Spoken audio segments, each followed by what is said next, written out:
How do you record a voiceover on the iPad? Let's get started. But if you're new on this channel, well, definitely subscribe so you don't miss tutorials like this one. So at this point, you have more options.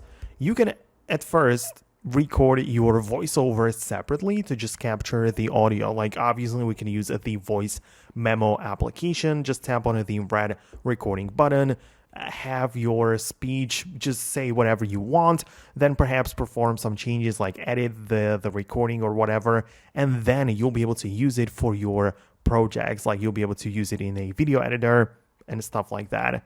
Or the other approach would be to start editing your video, and within that video editor, add the voiceover there directly.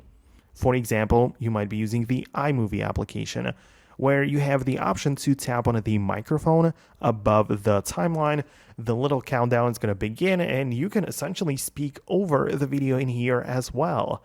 And iMovie is not really the most professional video editor, and you still have it in here, so I find it to be really nice.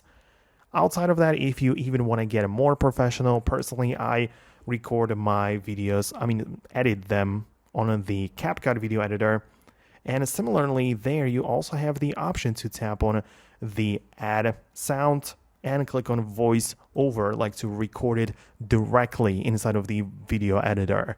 So as you can see, plenty of ways how you can do this, but the iPad is a great device, usually more capable than we need, honestly. So it's probably going to get the job done very well for you. So if you have some more questions, let me know below in the comments. Thanks a lot for watching, and I'll see you later in the next tutorials as well.